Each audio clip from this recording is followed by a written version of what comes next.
Hello and welcome back to The Amazing Justin. I'm Justin. I never used to be. I used to be called Richard.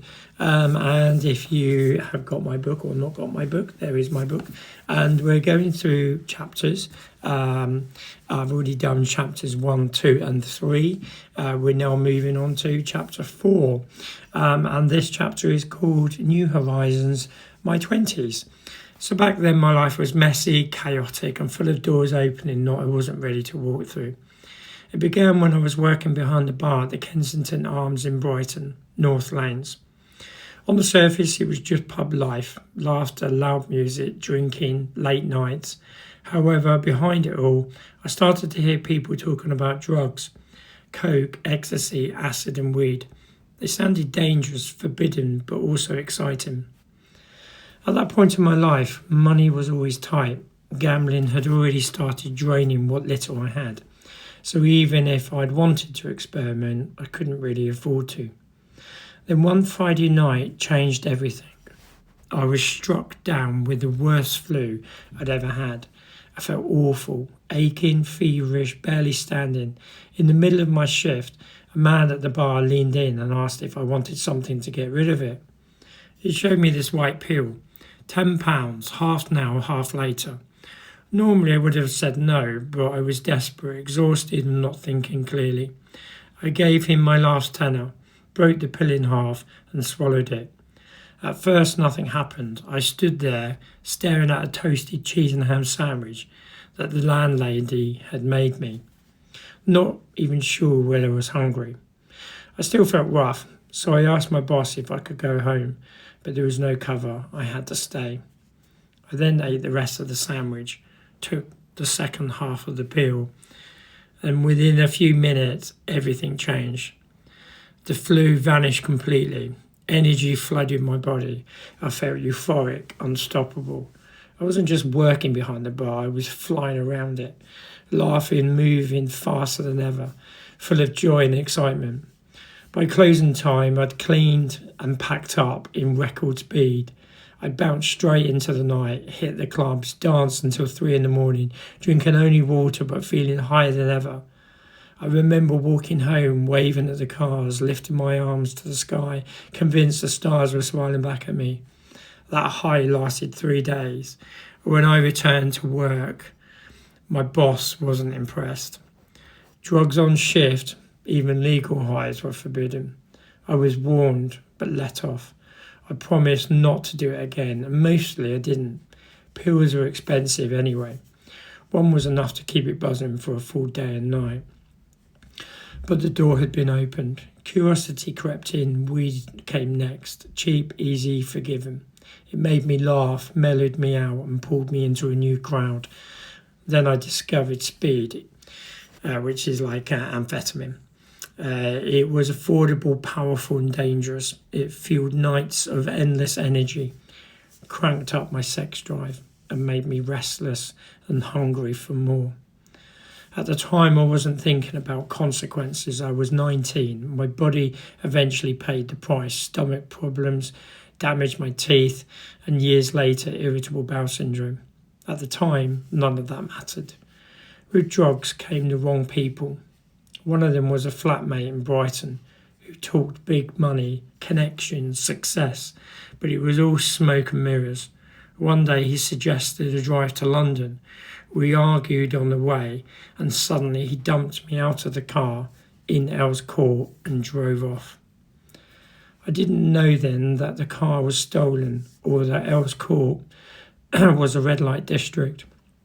All I knew was I had no money, no ID, no bank account, nothing.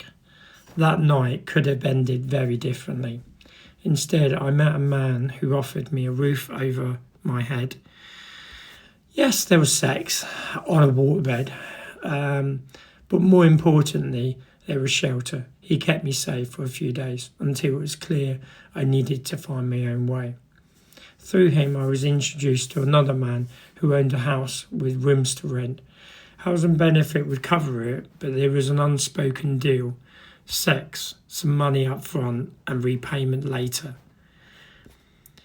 It wasn't what I'd imagined for my life, but survival doesn't always come with good options. Eventually, I found myself working in a massage parlour, which was also an escort agency. I was about 23 at the time. Some days it was just massages, sometimes it was escorting, sometimes sex. Always consensual, always safe, always my choice. Strangely enough, I was popular. People trusted me. Around this time, I fell into relationships that felt intense but were built on unstable ground. One that ended in violence, a brutal beating for something I hadn't even done. That moment snapped something inside me. I knew I had to leave London before it swallowed me whole. At 25, I moved back in with my parents, not long after I met Justin. I was consumed by him, too intense, too fast. Our first relationship lasted 6 months. After that, we drifted in and out of each other's lives. For years, sometimes friends, sometimes practical, physical, never quite what I wanted. Eventually, life moved us apart. Then came Peter. I thought he was the one. We moved in together, built a life, and then one day, without warning me, he packed up and left while I was in the garden. Just like that, I was shattered. After Peter came Rob. With him, things felt calmer, steadier for a while, but life with me never stayed simple. During that relationship, something happened that still has no explanation. After a night of drinking in Brighton, I got on a train that should have taken me home.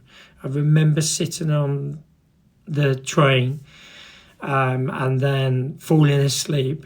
And then I woke up 3 hours later in a toilet on a platform, and literally came out of the station toilet and found that I was in a the first thing I saw was Gosport Ferries this way, and then the next sign I saw was Portsmouth Harbour. Yet, I was there unharmed, no bruises, nothing missing. To this day, I don't know how I got there. Eventually, Rob and I split. I drifted again, Portsmouth, Bournemouth, partying, drugs, agency work. Depression set in. I stopped working. I was put on antidepressants. Back in Brighton, I then found a job at KFC as a trainee assistant manager. On the outside, things looked stable. Inside, I was breaking. I reached a point where I saw only two options: end my life or run. I chose to survive. I stole money, packed my things and fled to Blackpool. And there, something finally shifted. Blackpool gave me a chance to start again, a new identity, a clean break. Richard belonged to the boy shaped by chaos and survival. Justin was the man I was finally ready to become, and that's where everything truly changed. And I hope you come to my next video, chapter 5. Thank you.